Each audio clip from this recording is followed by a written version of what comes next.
Simulacro versus representación. Va a estar a cargo de la profesora Nieves Ianú, que es integrante del equipo académico, quienes están desarrollando más precisamente este tema.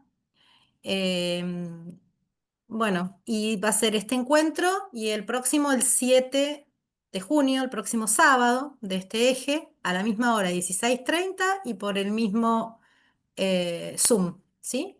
Así que ya pueden dejarlo guardadito, que va a ser con el mismo que ingresen siempre a todos los talleres, a todas las charlas y a todas las conferencias. También dicho de paso, les voy a invitar para el jueves 5, que ya les va a llegar el mail, a la conferencia, la segunda conferencia de este año, que se llamará Medianoche en Roma, eticidad en el marco de la inteligencia artificial. Está dada por el doctor Adra, que es jurado nuestro en la final, es director de un colegio y es miembro y apoderado del Consudec.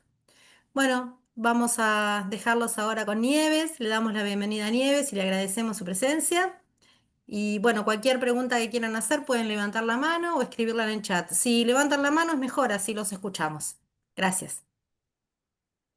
Bueno, buenas tardes a todos. Muchas gracias por estar ahí hoy sábado. Como bien dijo Laura, el tema de este año de la Olimpiada es eticidad y reconocimiento en la era de la inteligencia artificial y nosotros vamos a estar trabajando el eje político, en el cual el eje va a centrarse en la atención simulacro-representación. Bueno, en primer lugar, les quería contar, bueno, con qué materiales van a contar para preparar su examen. Van a tener, que ya tienen subido en la página de la Olimpiada, en www.olimfilo.com.ar, tienen ya subidos el, el instructivo de este año. Tienen también el libro matriz en el que están todos los textos de los 3 ejes. Y en breve vamos a estar subiendo la ficha de articulación, que es una profundización de los temas que tienen que tratar en cada eje. Nuestro eje se va a basar en, como dije, en simulacro y representación. Si ustedes ven que voy muy rápido o algo, me dicen, levantan la mano, me hablan, porque los porteños tenemos el problemita de ir a 1000 por hora. Entonces, si voy muy rápido, me lo avisan. O si no entienden algo, preguntan, no hay problema. Em, Básicamente nosotros vamos a girar en torno a esta tensión entre el simulacro y la representación.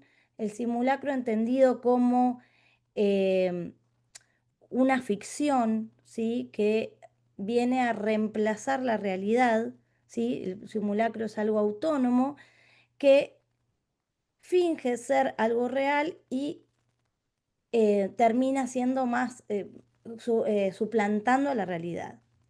La representación la vemos como algo que, si bien está alejado de lo real, sí es más fiel a lo real. Es una cosa que refleja la realidad. Y después ahora, cuando vayamos avanzando en los temas, vamos a ver qué, qué visión le da Locke a esta representación. Para comenzar, yo quería hacer una dinámica, a ver si, bueno, si se animan. La idea es que yo les voy a decir ciertas frases y ustedes me van a decir si creen que esa frase es una opinión o es un hecho. O sea, opinión, interpretaríamos algo que es más subjetivo y un hecho algo que es objetivo. Entonces, por ejemplo, si yo les digo que el sol es una estrella, ¿ustedes qué me dirían? ¿Es una opinión o es un hecho?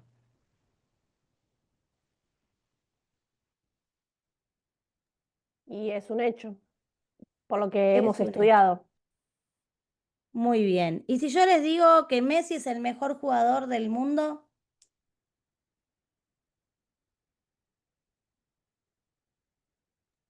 Y es una opinión, pero bueno, también es un hecho. Eso ya nos hace pensar, no sabemos. Y si digo el agua hierve a 100 grados,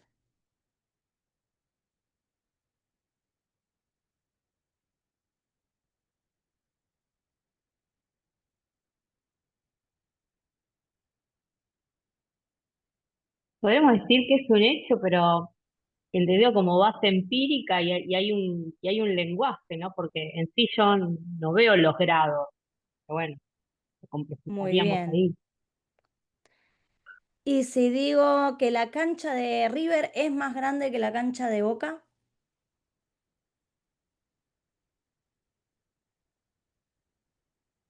¿opinión o hecho?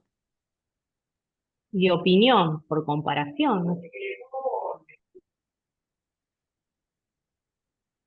Que si digo que Argentina tiene los paisajes más hermosos, ¿será una opinión o un hecho? Opinión. Muy bien, podemos decir entonces que los hechos, ¿sí? Estos hechos que son objetivos, están más basados en conocimiento y la opinión tiene más que ver con una percepción de cada uno, ¿sí? Nosotros en este eje político, el eje político se divide, en realidad todos los ejes, se dividen en 4 grandes secciones. Entonces vamos a tener una primera sección de antigua, una segunda sección de moderna, una tercera sección que va a ser de contemporánea y la cuarta sección que es de filosofía latinoamericana. Nosotros en la primera sección, que se refiere a filosofía antigua, a pesar de que en el instructivo ustedes habrán visto que se nombran varios autores, nosotros vamos a concentrarnos en 2 personalidades. Y digo personalidades ¿por qué? Porque van a ver que el autor es el mismo, es Platón, pero vamos a tratar a Platón desde el pensamiento de Platón y por otro lado el pensamiento del sofista Protágoras. Entonces, lo que nos muestra Platón es que la verdad, él cree que hay una verdad absoluta, ¿sí? Contrapuesto con el pensamiento de Protágoras.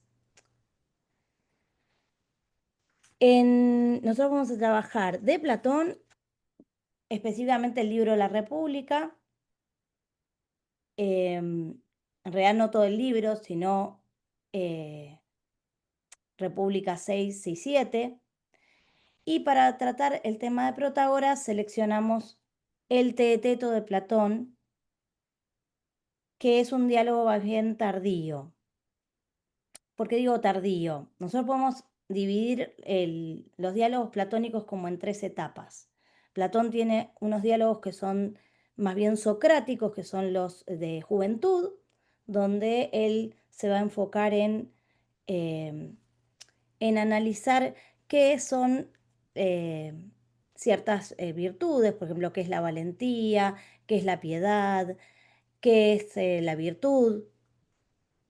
Y después tienen los diálogos de madurez en los que Platón va a explicar eh, en profundidad su teoría, su pensamiento, ya no, ya corriéndose un poco de su maestro, de Sócrates, y van a explicarnos más bien la teoría de las ideas, que es central en el pensamiento platónico, su dialéctica. Y en los diálogos tardíos, en los diálogos de madurez, perdón, tenemos, por ejemplo, República, Apología de Sócrates, Banquete, Fedón.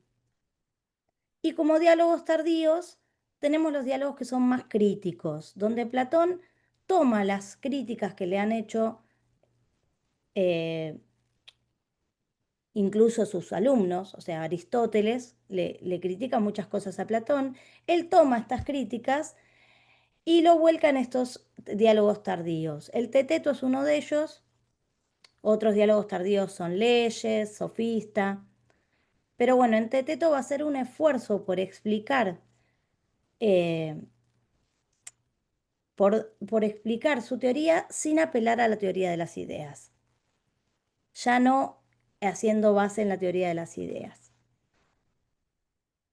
Bueno, para que entendamos el contexto de en qué contexto está escribiendo Platón estos textos, es importante que entendamos qué pasaba en Grecia en el siglo V.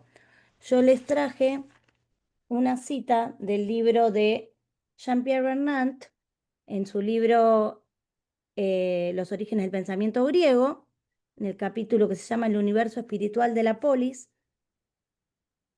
nos aclara un poco esto y dice: el sistema de la polis implica ante todo una extraordinaria preeminencia de la palabra sobre todos los otros instrumentos de poder. Llega a ser la herramienta política por excelencia, la llave de toda autoridad en el Estado, el medio de mando y de dominio sobre los demás. Entonces, el arte político va a terminar siendo en última instancia un ejercicio del lenguaje, del logos. Entonces, lo que nos cuenta Bernat es que en esta Grecia del siglo V, donde los ciudadanos, que no son cualquiera, que son los hombres mayores a 20 años, que hayan nacido en Atenas y sean hijos de atenienses, ¿sí? No podían ser extranjeros, y se consideraba extranjero al que era hijo de padres no atenienses, no griegos. No podían participar las mujeres y no podían participar los esclavos.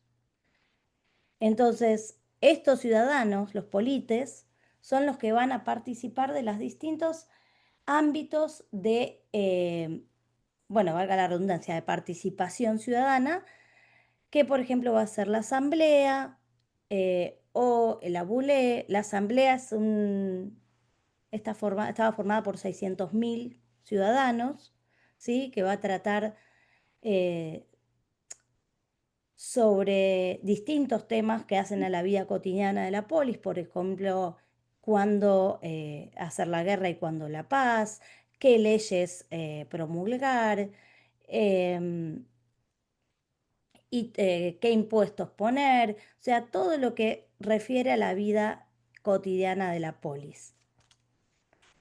La BULE lo que va a hacer, la BULE es un consejo de 500 ciudadanos que lo que va a ser em, hacer la agenda, o sea, los temas que va a tratar la asamblea, armar esa agenda de temas, va a supervisar la administración cotidiana, em, entre otras cosas, ¿no?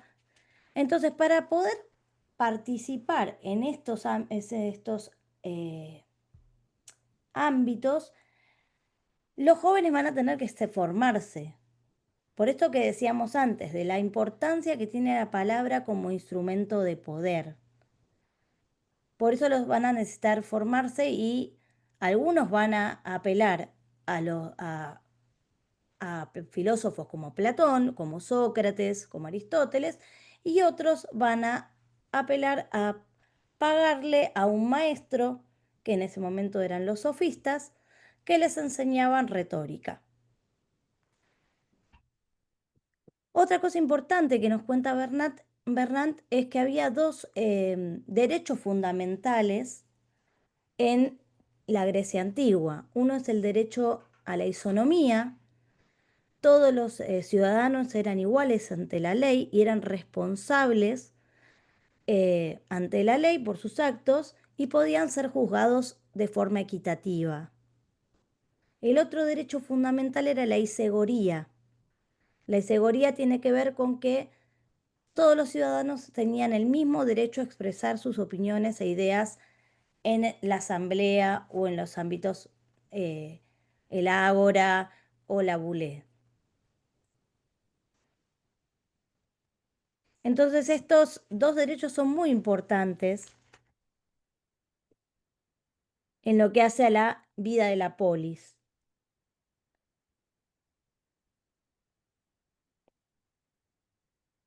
Bueno, hasta ahí, a ver si. ¿Hasta ahí tienen alguna duda?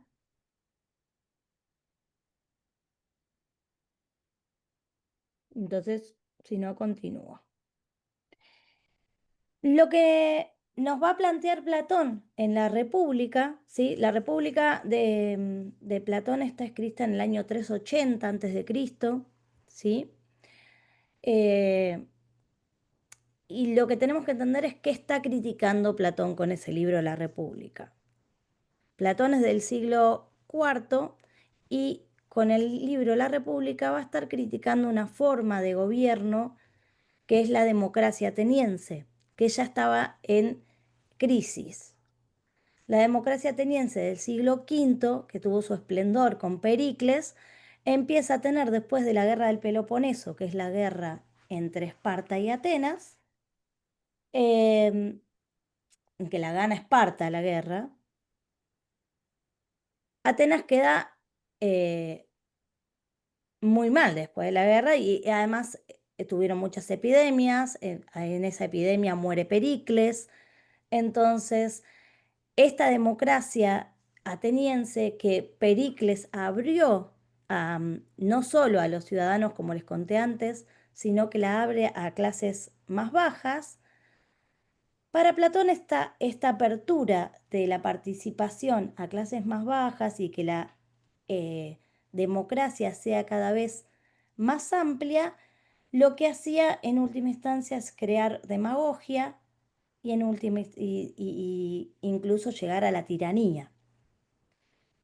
Entonces, en el primer libro de la República se va a plantear qué es la justicia, a qué podemos llamar que es justo.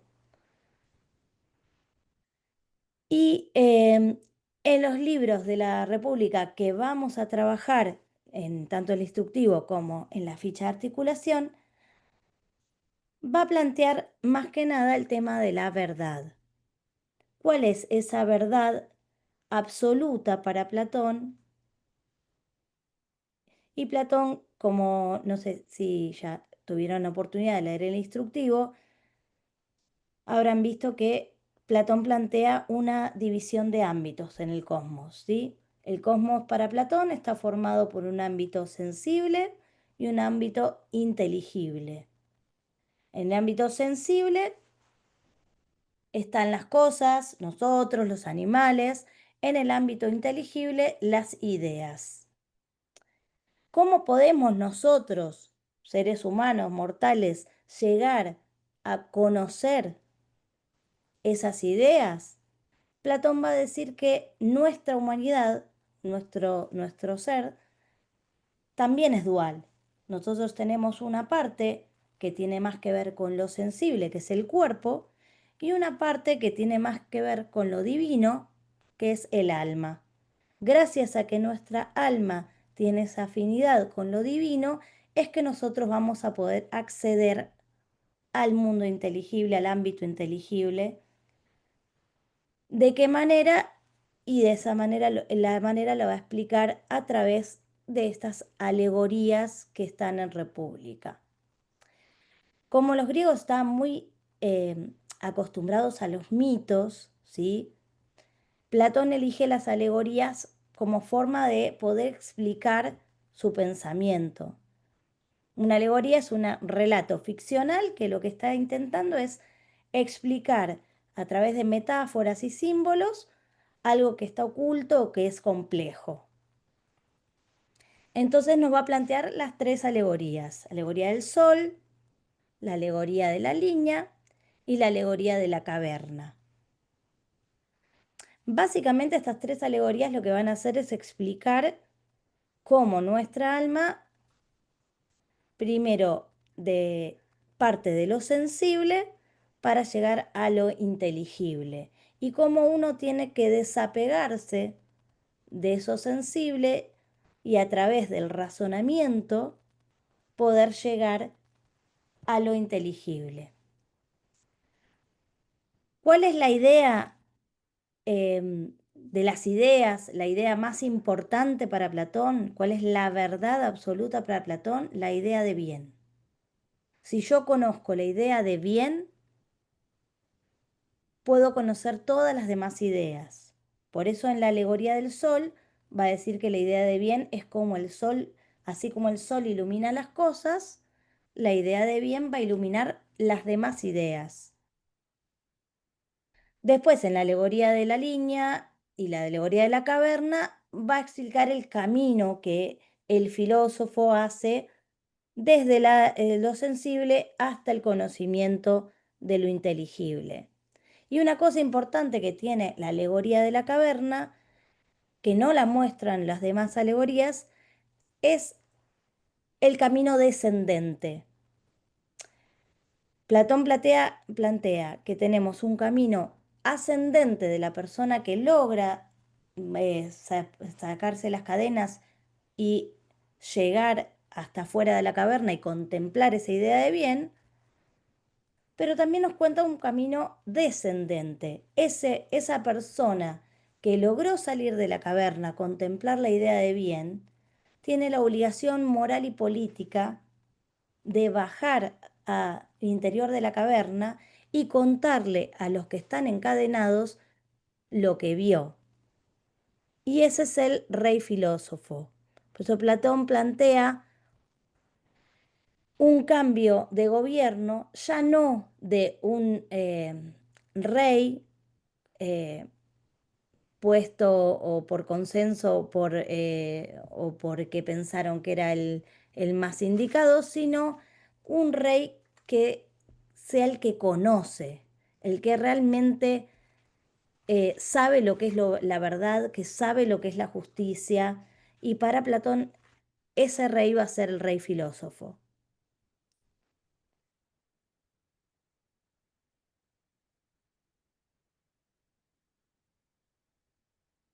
Entonces, en República vamos a ver esas tres alegorías, esa idea de verdad absoluta que Platón nos plantea, y en Teteto, que como les dije es un diálogo más tardío, em, Platón bueno, conversa siempre a través de su personaje Sócrates, conversa con otros personajes.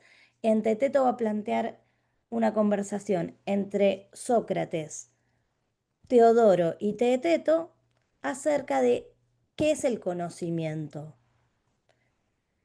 Teeteto va a plantear que el conocimiento es percepción. Y en base a que el conocimiento es percepción, van a terminar hablando de la tesis de Protágoras acerca de que el hombre es la medida de todas las cosas, de lo que es en tanto que es y de lo que no es en tanto que no es. ¿Qué quiere decir con esto Protágoras? Que las percepciones son tal cual cada uno valga la redundancia, las percibe, ¿sí? Son válidas. O sea, como decíamos recién, si a mí me parece que Messi es el mejor jugador del mundo, está bien porque a mí me lo parece. Ahora, si viene otro y me dice, no, a mí el mejor jugador del mundo me parece otro, está bien también porque es la percepción de esa persona. Entonces, lo que Protágoras plantea es un igualitarismo de opiniones, en última instancia. Va a haber verdades relativas, todas con el mismo nivel de verdad, o sea, no va a haber una verdad superior. Van a convivir un montón de verdades y todas válidas, entonces no hay posibilidad de error. La verdad, cada percepción es infalible.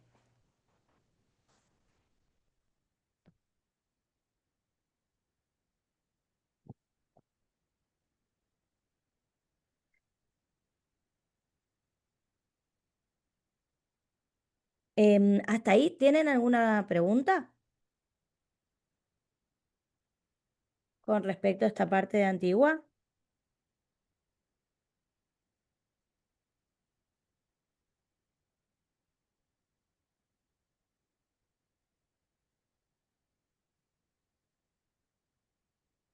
Bueno, continuamos entonces. Pensé que había algo escrito en el chat. Bueno, básicamente entonces vamos a ver esta diferencia entre verdad absoluta y verdad relativa. Y también podemos ver esta relación de la verdad con la era de la inteligencia artificial. Cómo hoy en día, si podemos hablar de que hay verdad o no respecto a la inteligencia artificial, cuando, cómo influyen los sesgos de la inteligencia artificial, cómo podemos saber que algo es verdadero. Hay un montón de fake news dando vuelta en las redes o, bueno, ahora están las deepfakes también. Entonces, ¿cómo podemos pensar la verdad en la era de la inteligencia artificial? Esas son algunas preguntas que podemos hacernos.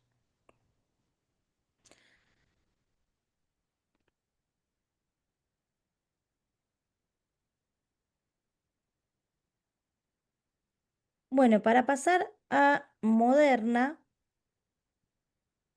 esperen que voy a buscar por acá.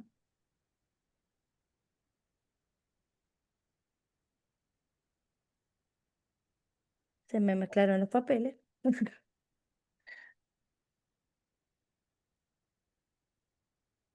Bueno, en la etapa de moderna también vimos varios autores en el instructivo, pero nosotros nos vamos a enfocar en dos autores nada más. La propuesta es enfocarse en el pensamiento de Rousseau y en el pensamiento de Locke. Estos dos autores van a criticar el absolutismo, ¿sí? El gobierno absolutista que estaba marcado por reyes, monarcas, que se consideraba que el rey era puesto por Dios, ¿sí? Que tenía una autoridad divina. Entonces el rey tomaba las decisiones sin consultar a nadie, o sea, era la máxima autoridad, ponía impuestos, hacía todo según lo que él quería. No había un parlamento, no es como la monarquía actual que tiene un parlamento. Era absoluta, total y absoluta. Entonces, tanto Locke como Rousseau van a criticar esta forma de gobierno. La forma que tienen de explicar cómo llegar al pacto social, al contrato social, es apelando a una figura ficticia que es la idea de estado de naturaleza. Entonces, tanto Locke como Rousseau, como en su momento Hobbes también, van a decir que el hombre, antes del pacto social, estaba en un estado de naturaleza, pero van a diferir en cómo caracterizan ese estado de naturaleza. No lo van a ver de la misma forma. Entonces, para Locke es del año, del siglo, ambos son del siglo XVI-XVII. Para Locke, el estado de naturaleza es un estado de igualdad y de libertad y en el que hay en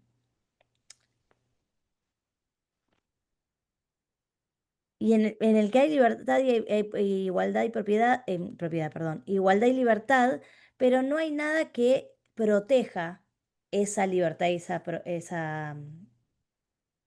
esa igualdad. Entonces, lo que va a decir Locke es, el pacto, ¿sí? El pacto se hace para poder proteger esos derechos naturales. Los individuos van a consensuar en hacer ese pacto para poder proteger sus derechos naturales, el derecho a la propiedad, a la vida y a la libertad.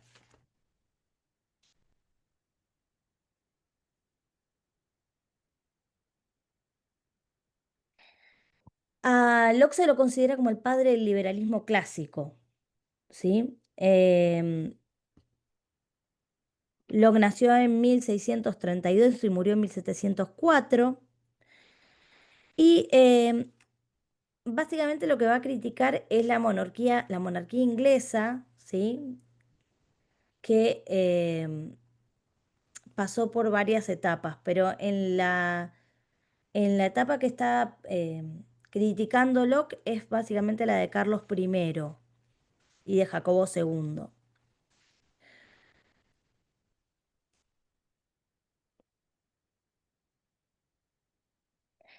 Entonces, lo que van a hacer con este pacto de los ciudadanos, ¿sí?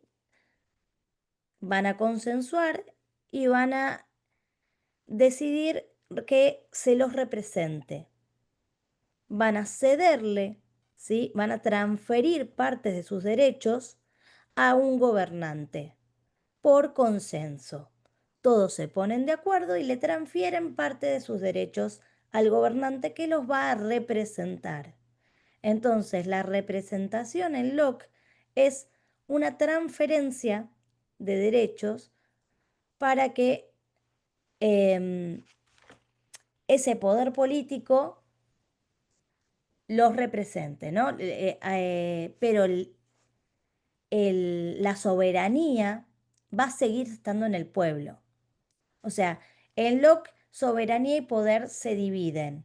Soberanía queda en el pueblo, que cede el derecho del poder político al gobernante y el gobernante tiene que representar al pueblo.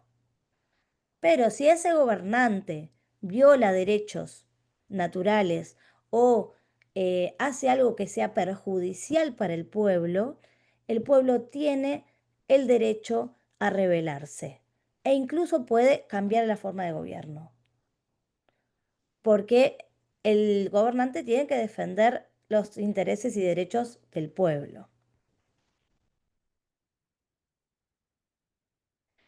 Rousseau, que es un poco posterior a Locke, es francés, Rousseau es suizo, nació en Suiza, pero lo que está criticando es, vivió mucho tiempo en Francia y lo que está criticando es la monarquía francesa, sobre todo la de Luis XVI. Em, Rousseau tiene otra mirada sobre el estado de naturaleza. Para Rousseau, en el estado de naturaleza el hombre es inofensivo, ¿sí? Es un ser em, que no tiene, todos son iguales. Las diferencias entre los hombres son más que nada con algo corporal, o sea, una diferencia en la fuerza o en la contextura física, pero no hay diferencias entre los hombres y están en un estado de paz. Entonces, cabe preguntarnos por qué querríamos salir de ese estado de naturaleza. Y eso Rousseau lo explica en un libro que nosotros no vamos a trabajar, pero que es El discurso sobre el origen de la desigualdad. En el discurso del origen de la desigualdad, sobre el origen de la desigualdad, Rousseau explica lo que es el pacto inicuo. El pacto inicuo es un pacto que es ilegítimo, porque es desigual, es un pacto en el que una de las partes va a salir perjudicada. Cuando él explica cómo la sociedad va evolucionando y cómo los hombres pasan de ser nómades a ser sedentarios y cómo el primer hombre que parcela la tierra dice, esta tierra es mía, desde el momento que alguien dice, esto es mío, ahí se va a generar un pacto inicuo, un pacto de alguien que va a dominar a otro y alguien que va a ser oprimido. En contraposición con este pacto inicuo que él plantea en el discurso del origen de la desigualdad, en el contrato social va a hablar del verdadero pacto social.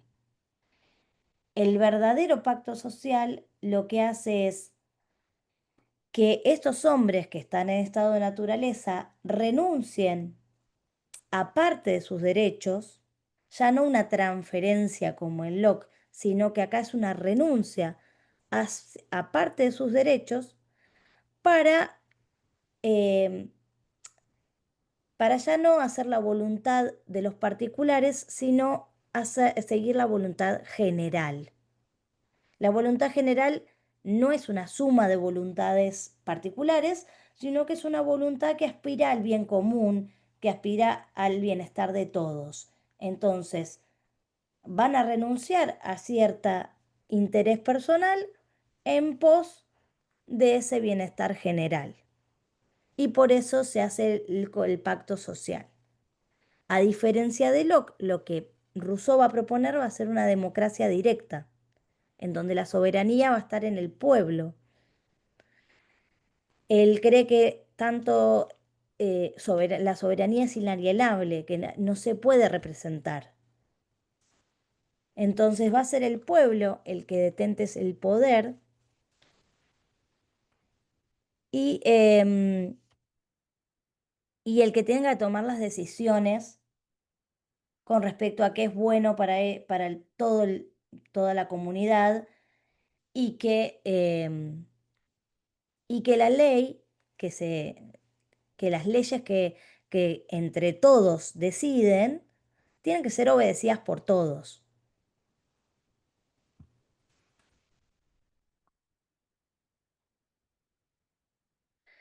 Entonces, en esta sección moderna, vamos a tener esta contraposición entre pacto inicuo, eh, el pacto que es ilegítimo, y el pacto verdadero, que es el pacto social.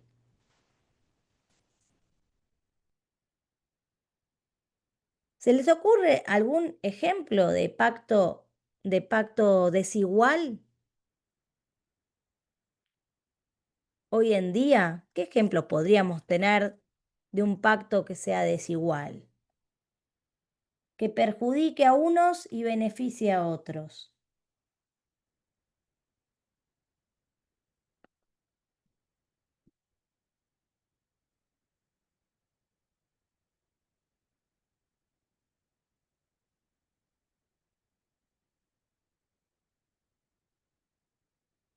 ¿Alguno se le ocurre? Es- Puede ser, por ejemplo, los contratos de alquileres sin desregulados totalmente, por ejemplo. Muy bien, un contrato de alquiler que, no sé, por ejemplo, que impida al inquilino que reciba visitas o que le quiera cobrar eh, una exorbitancia, o que le quiera ajustar el precio del alquiler mm, todos los meses. Es un ejemplo de pacto inicuo, ¿sí? Otro ejemplo podría ser una sociedad. Si yo tengo un socio, una sociedad con alguien, y yo recibo todas las ganancias y mi socio todas las pérdidas, también es un pacto inicuo. Entonces ahí tenemos un ejemplo em, de este tipo de pacto ilegítimo. Nieves, ¿pueden ser Sí, los impuestos también un pacto inicuo? ¿O es un pacto, digamos, que, va, no sé, entre el Estado que te imponen, digamos, vos quedás como en desigualdad y en esas cosas, no fuiste parte, digamos, de ese acuerdo? si el impuesto fue hecho por decreto, Mm. puede ser un pacto inicuo. Ahora, si el impuesto fue eh, pensado desde la legislatura y se votó y se supone que nuestros representantes eligieron lo mejor para nosotros, ponele. Mm. No siempre eligen lo mejor para nosotros, pero eh, Rousseau no sabía que iba a pasar eso. Se suponía que nos iban a representar bien. Pero sí, sí, si fuera un decreto, sí sería un pacto inicuo. Em, con respecto a esto por ejemplo, la postura de Locke y la postura de Rousseau, un ejemplo sería, por ejemplo, ustedes, los chicos del último año de secundario, tienen que votar em, la empresa y el lugar a donde van a ir de viaje de egresados, ¿sí? Entonces, eso es un ejemplo de voluntad general. ¿Por qué? Porque ahí, más allá de que eh, todos van a estar de acuerdo con una empresa o un lugar donde ir, se van a tener en cuenta otras cosas. Se va a tener en cuenta que estén todos bien, se va a tener en cuenta si conocen a alguien que fue con esa empresa y que le fue bien, que tenga buenos hoteles, que tenga buenas excursiones, ¿sí? Y un ejemplo de eh, la idea de mayoría que tiene Locke, ¿sí? Pues Locke lo que plantea es que las cosas se deciden por mayoría, no por voluntad general. Entonces, la regla de la mayoría de Locke, un ejemplo que podríamos eh, traer de la vida cotidiana y sobre todo de nuestros alumnos, es cuando votan la campera de egresados, ¿sí? Ahí ya no se tienen en cuenta cosas que tienen que ver con el bien común. O sea, se va a votar un modelo, el que quiera la mayoría, ese va a ir y listo. En cambio, en la otra decisión, en la decisión del viaje de egresados, hay otros condimentos. Uno se va a estar fijando si van a ir en avión, si van a ir en micro, qué es más peligroso, qué es más seguro, si, quién va de acompañante, que si la empresa da liberados para los chicos que no lo pueden abonar. Entonces, a mí me pareció un ejemplo de la vida cotidiana de nuestros alumnos que refleja muy bien la diferencia entre la voluntad general que propone Rousseau y la regla de la mayoría que propone Locke. Con respecto a eso, ¿alguna duda? Estas dos propuestas que nos dan los autores.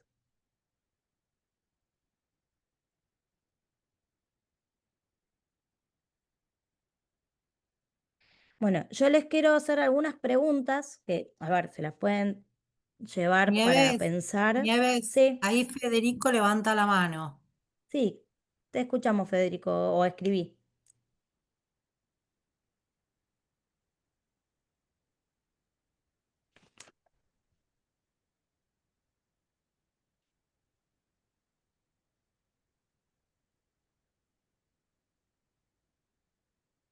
Está escribiendo, ¿no? No sé, sí. No, no. Estaba levantando la mano que entendía, avisaba. Bueno, ya está. Ah, ok, ok. Muy bien.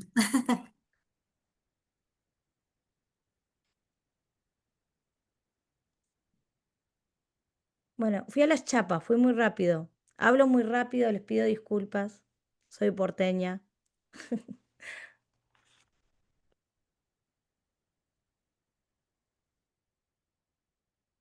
Nieves, ¿te puedo hacer una consulta? Sí.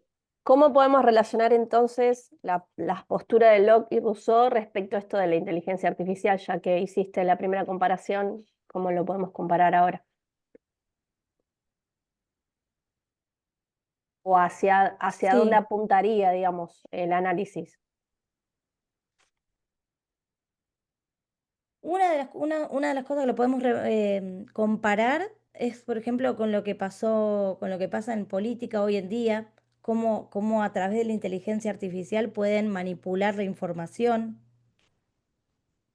cómo, cómo le hacen decir a cualquiera cualquier cosa, ¿sí? Puede parecer un video con la cara de alguien y con la voz de alguien y nosotros no sabemos que no es esa persona. Y eso puede influir incluso en las decisiones de las elecciones, más allá del partido que seas, ¿no? No importa el partido que seas, pero como el peligro de no saber si eso es verídico o no. Ahí el tema de la inteligencia artificial está jugando un papel muy grande. También en los sesgos, como decía yo antes, con respecto a la verdad, la inteligencia artificial está creada por seres humanos y esos seres humanos tienen ciertas ideologías, cierto pensamiento. eh, entonces, lo que responda esa inteligencia artificial a nuestras preguntas va a estar sesgado por esa ideología. También cuando nos escucha, ¿sí?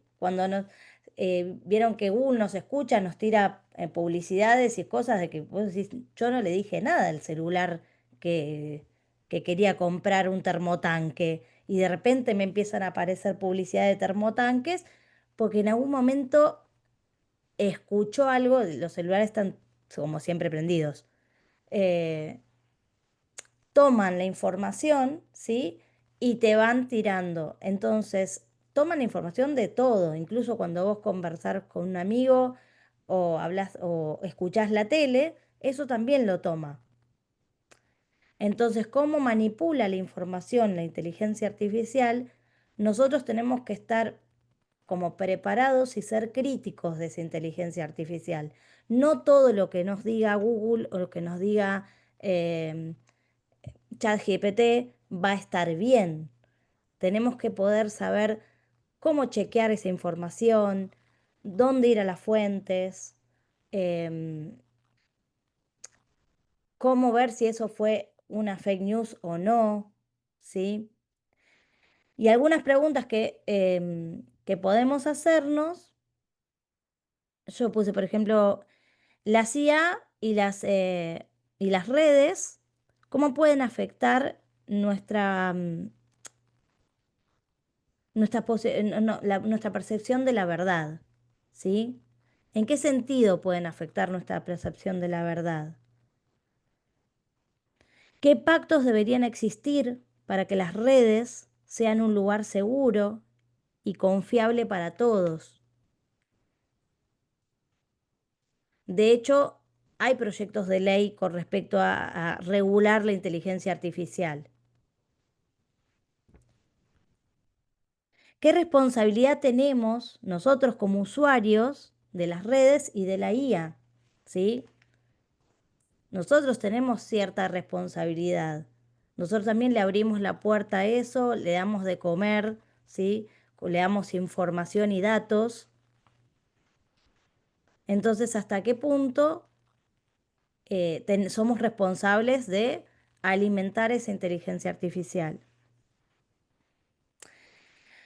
Otra pregunta puede ser que la IA influye en toda la información, ¿sí? En toda la información que recibimos y en nuestras decisiones. ¿Y cómo puede influir?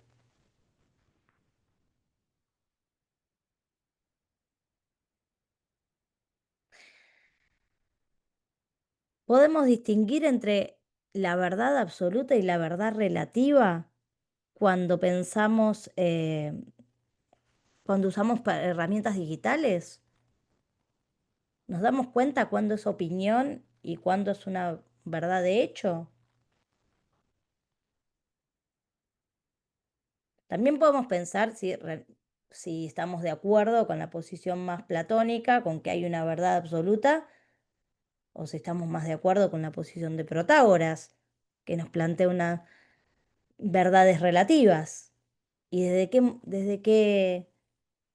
cómo lo fundamento eso? ¿Cómo lo argumento?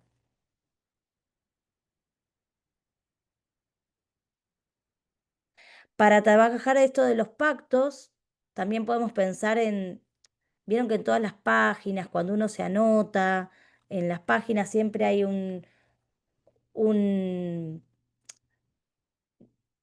me sale pacto ahora decir, pero te ponen todas las condiciones y vos al final tenés que decir si aceptás o no. Y en general, uno lo que hace es ir hasta el final y poner sí acepto. Nadie se pone a leer punto por punto si ahí te estás diciendo que vas a donar todos tus órganos o que le cedes todos tus bienes a alguien. O sea, Contrato, contrato.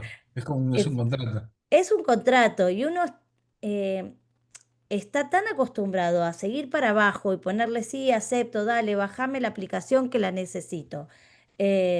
Y ni leemos. O sea, nosotros somos responsables a qué le estamos dando el like, a qué le estamos poniéndole el clic. Hay que empezar a estar conscientes de esa responsabilidad de nosotros como usuarios de las redes, de internet, y estar atentos a lo que nos estamos exponiendo también.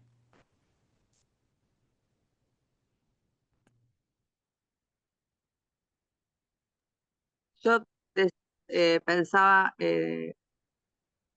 por ejemplo, la pregunta, ¿habría un pacto? Seguramente que sí, ¿no? Pero digamos, ¿habría un pacto silencioso de algunos poderosos con una ideología determinada para influir en la mentalidad común?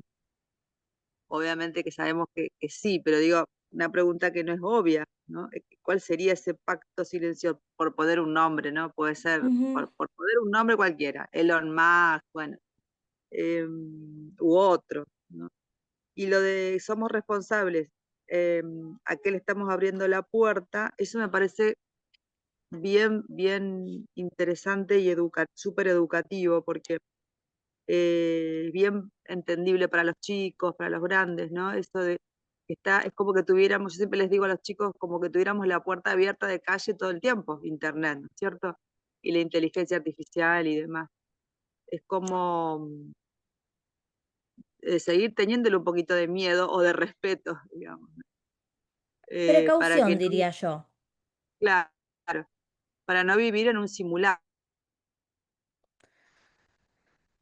Sí, sí, está muy bien. Uy, se congeló que estaba hablando. O se me congeló a mí.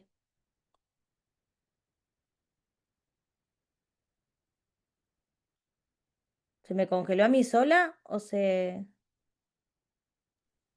No, no, no. Sí, Ahí, te ahí, estoy ahí escuchando, está ¿no? volviendo. Ahí Estoy está bien. volviendo, Alejandra.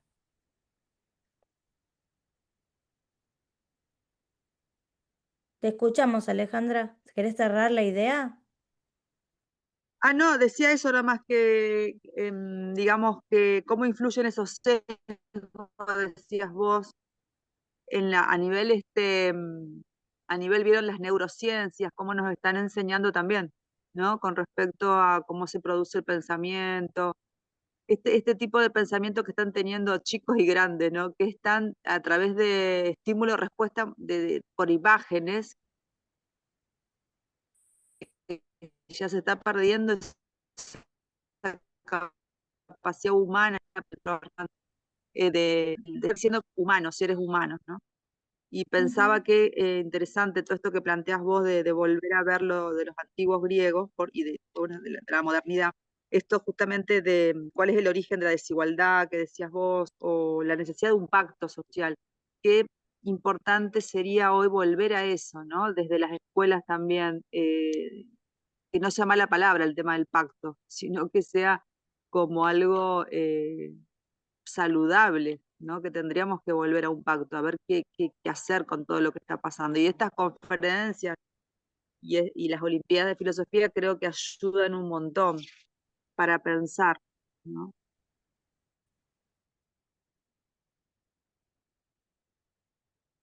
Sí, tal cual, no solo para pensar, sino para que los chicos puedan desarrollar un pensamiento crítico, ¿sí? Abrirles la puerta a eso, sacarlos un poquito eh, del, del chupete electrónico, del celu, de la compu, de tanta pantalla eh, que los aliena, o sea, se los absorbe. em, los chicos pasan, los chicos de hoy en día pasan muchísimas horas en la pantalla. Cuando yo le digo a mi hija que yo, no sé, tuve compu recién a los, no sé, 20 años, no puede creer. Es como que ellos están tan acostumbrados a estar en la pantalla que no pueden visualizar una vida sin ella. Em, También pensaba en esto del cuidado en las redes, ¿no? Cómo los chicos están tan expuestos a, a que cualquiera se haga pasar por otro, ¿sí? Que tienen que tener muchísimo cuidado con quién hablan, de qué modo hablan, que incluso alguien que pueda parecer muy amigable y que parece de su edad puede no serlo. Entonces estas cosas hay que hablarlas para que ellos tengan cuidado, tengan precaución, no miedo, no generar pánico, pero sí precaución, sí por lo menos que duden.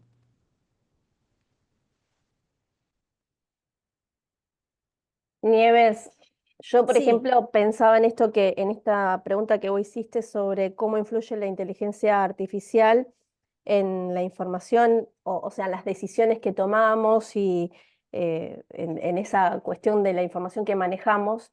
Y toda esta gente que hay detrás de la inteligencia artificial se capacita en cómo persuadir a la persona también para crear esas necesidades. Y a mí siempre me hace acordar a mi suegra que vendía tupper, que a ella, por ejemplo, la entrenaban y la capacitaban no para vender tupper, sino para crear la necesidad de que la gente quiera tener tupper. Entonces, imagínate en esa época, hacían eso, ¿qué podemos pensar, esperar nosotros, digamos, de la inteligencia artificial? sí, vos fíjate que en Instagram o TikTok y esas cosas te salen constantemente publicidades y te crean esa necesidad. Bueno, es el marketing, ¿no? Los que estudian marketing lo saben. O sea, tienen que hacer que nosotros creamos que es indispensable en nuestra vida tener el tupper o tener el último celular. Tal cual.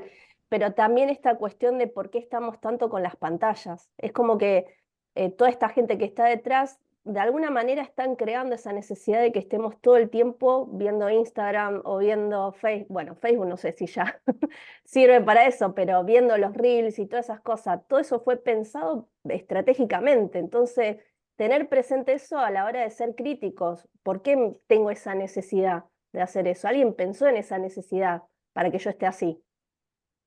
Sí, incluso además de la necesidad, hoy por hoy los chicos más que ya no leen el texto completo que hay en una página de internet. Escrolean, o sea, pasan y leen lo que está en negrita y leen rápido. O sea, se generó esta cosa de tal velocidad, de inmediatez, de la cosa de express que ya no aguantan leer un párrafo para que les explique algo. Necesitan la respuesta rápida de ChatGPT o que les den el texto ya subrayado o las cosas como ya más resueltas. Y nosotros como profes tenemos que ayudarlos a hacer el ejercicio de volver a leer, volver a las bases, o sea, eh, a entrenarlos a que puedan leer y que puedan argumentar y que no se dejen pasar por arriba con alguien que eh, les, tipo como, como los sofistas, que no, que los persuadan y los persuaden porque no conocen. Porque si ellos realmente tuvieran el conocimiento, no te dejas pasar por otro. Tanto en la vida cotidiana como en lo político, como en un montón de cosas. Nadie te va a vender un tupper si vos realmente no lo querés, si vos sabés que en tu casa, no sé, tenés algo que te sirve y que no necesitas ese tupper, ¿sí? Eh, pero como con el tupper, con otras cosas. O sea, nadie te va a vender un pensamiento en contra del tuyo si vos realmente estás seguro de lo que pensás. Yo a mis alumnos siempre les digo que tienen que leer no solo lo que están de acuerdo, sino también lo que están en desacuerdo. Y más aún, porque para uno decir yo no estoy de acuerdo con con esta persona o el pensamiento de esta persona, tengo que conocer lo que dice. Si no, ¿cómo lo refuto?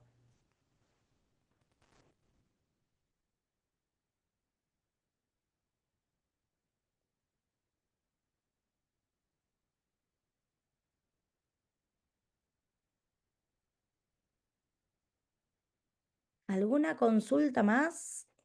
Algo que quieran decir?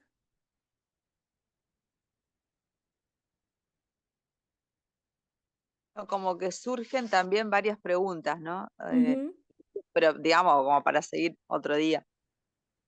Acá miro para el costado porque estoy sentada mal. Por ejemplo, ¿cuál sería hoy el estado de naturaleza de ese hombre que hablaba Rousseau y Locke, por ejemplo? ¿No? ¿Cuál sería hoy ese estado de naturaleza? cuáles serían los derechos que se cumplen, no se cumplen, si necesitamos em, estos representantes o no. Y volviendo a la inteligencia artificial, por más que exista, necesita, o sea, como una estrategia tecnológica o como se la quiera llamar, vieron que algunos hablan de que no es inteligencia, bueno, etcétera. ¿En qué sentido afectaría a la verdad? Me quedé con esa pregunta que vos hiciste, Nieves. ¿En qué sentido afectaría nuestra percepción de la verdad? Está muy, a mí me parece muy buena, todas son muy buenas, pero yo por ejemplo tomaría, ponerle una clase y haría eso, trabajaría eso, por el tema, vieron, de la relatividad que hay hoy cada vez más, ¿no? Todo es relativo, total, bueno, me lo dice la inteligencia artificial, ya está, voy a otra cosa. A mí lo que más me preocupa es en los jóvenes, ¿no? Pero en todos, en todas las edades. Es este relativismo de decir, bueno, total lo busco en el chat y ya está, o lo busco en Google y ya está. Y hay ese estado de naturaleza actual de zombie, ¿no? De, bueno, listo, me quedo en stand-by y eso es lo que por ahí, lo que vos decís de ayudar a que los chicos lean, disciernan, comprendan, es lo que más para mí va a salvar al mundo, ¿no? De volver al diálogo socrático, al diálogo más simple, y bueno, por supuesto, leer libros, por supuesto, ¿no? Pero me cuestiono, me quedó así como resonando eso, ¿cuál sería el estado de naturaleza hoy, ¿no? Nuestro. Igual el estado de naturaleza es un estado ficcional, ¿sí? En todos los autores contractualistas.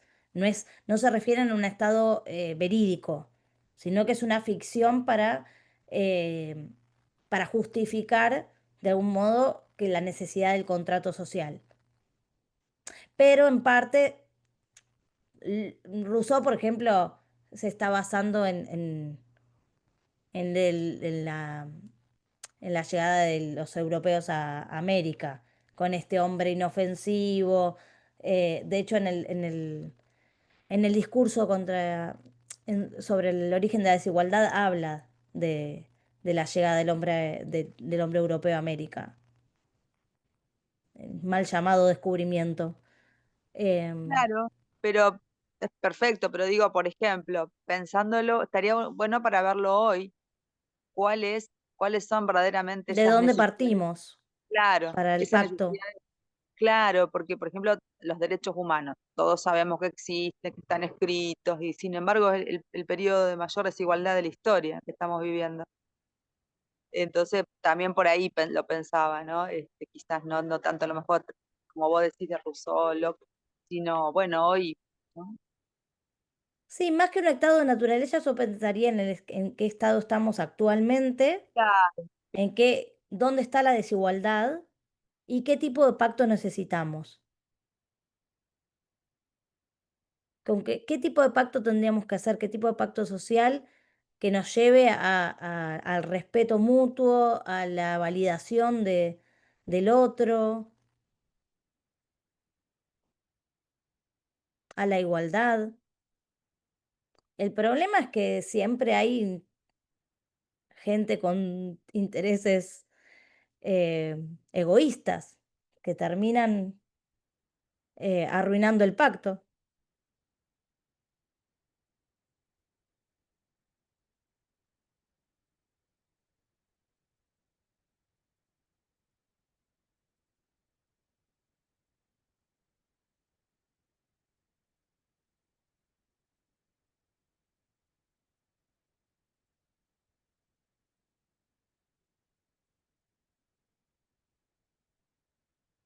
No sé si quieren hacer alguna pregunta más. Con respecto al examen, creo que ya les conté que consta de de 4 partes. ¿Les dije? Sí.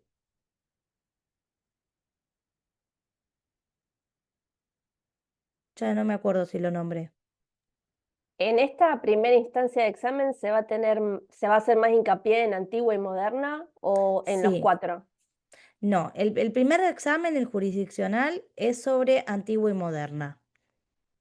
Y tiene 4 partes. En la primera parte van a tener una cita y van a tener que analizar esa cita. En el segundo punto van a tener una cita y van a tener que em, ver las diferencias y las similitudes con algún autor que se les diga. El tercer punto va a ser un caso concreto que van a tener que analizar con respecto a los autores trabajados. Y el cuarto punto va a ser más de desarrollo propio. Van a tener que, en base a las citas que se trabajaron en los primeros puntos y a toda la bibliografía que se vino trabajando y todo, los alumnos van a tener que hacer un desarrollo, una argumentación sobre ese tema con respecto a algún concepto en específico, o bueno, dependiendo del punto como esté especificado. Pero van a tener esas cuatro partes el examen. Y es solo sobre antigua y moderna. Ok. Ya después el segundo examen va a estar sobre contemporánea y filosofía latinoamericana. Y te hago otra consulta. Esto, o sea, tal vez exageren esta cuestión, pero es para decirle a los chicos, bueno, se espera esto y no se pueden pasar de acá, o cuando te piden, por ejemplo, 300 palabras, 500 palabras, si te pasás de ese número, ¿eso te puede perjudicar en el examen o no pasa nada, digamos? Mira, no sé, Laura, vos tenés idea, pues nosotros, a ver, Por lo nosotros que el general no equipo se pide académico mucho no somos examen. los que evaluamos, los que evalúan es gente aparte. Sí, pero igual por lo general no se pide cantidad de palabras en los exámenes. Por ahora nunca hemos pedido eso. Sí, sobre todo porque, a ver, una cosa es escribir en el Word y que tiene contador de palabras y que uno puede tener una idea de cuánto está llevando escrito, y otra cosa es en examen, yo creo que no te van a hacer ningún problema. Yo creo que el problema sería lo contrario, si vos haces una argumentación demasiado corta.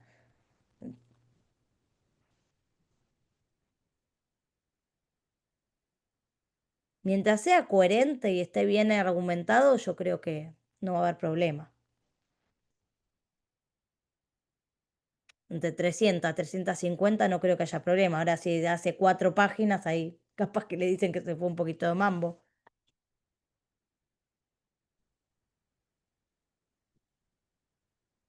¿Alguna otra consulta? ¿O algo que quieran decir?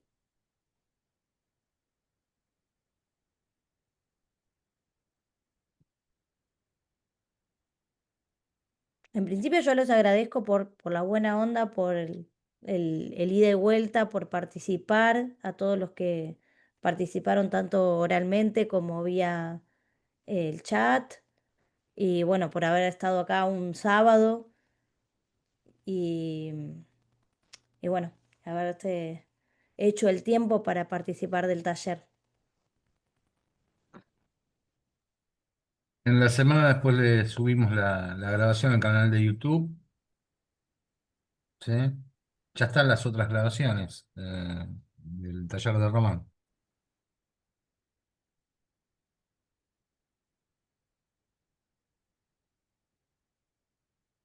Bueno, no sé, Laura, ¿vos querés decir algo más? Les voy a hacer un recordatorio, los que vinieron al otro taller lo saben, pero por favor, nosotros este año les estamos pidiendo que con las inscripciones nos manden la foto solamente de la primera parte, de la que tiene la foto del DNI, porque ya recibimos inscripciones que tuvimos que mandar a pedir que por favor nos adjunten la foto del DNI de los participantes y del profesor acompañante o coordinador escolar, ¿sí? Solo Porque frente, realmente las solo frente, necesitamos. Laura. Solo ¿Cómo? frente. Sí, Solo el solo frente frente. porque la necesitamos para corroborar que el número de documentos esté bien. El año pasado tuvimos casi 200 chicos mal inscritos por los profesores o por el encargado del colegio que los inscribió mal.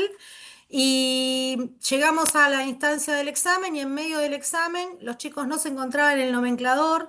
Eso les generó ansiedad, les generó un montón de cuestiones que por ahí los chicos estaban preparados pero no se encontraban. Le tuvimos que decir que pusieran igual su número de examen y después el problema fue nuestro, tratar de ver de quién era ese examen cuando volvían corregidos. Entonces, en vez de nosotros nos tomamos 7 días de corrección y 3 para rearmar y descifrar de quién es cada uno y poner la nota, tuvimos que tomarnos 5 días más porque no había exámenes muy buenos y no sabíamos a quién pertenecían.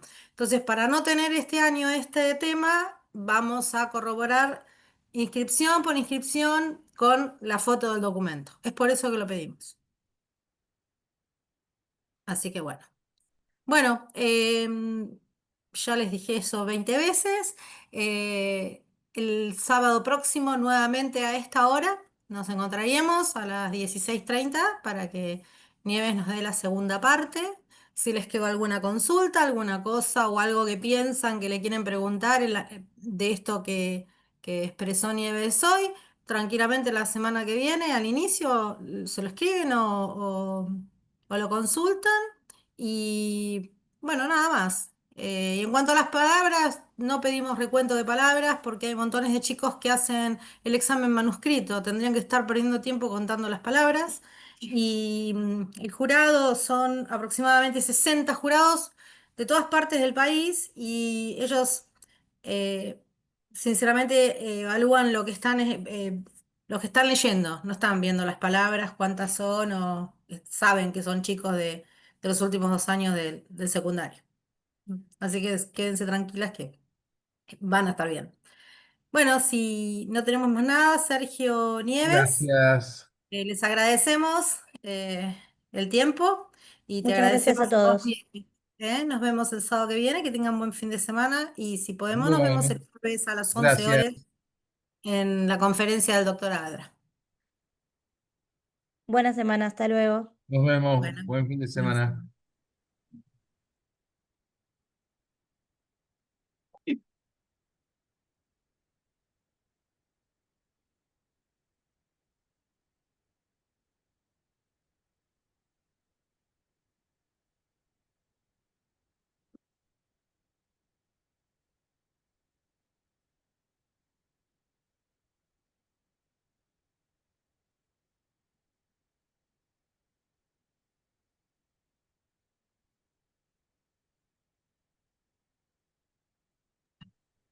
Bueno, Laura, Bueno, deja de espera grabar. que termino de grabar. Bueno.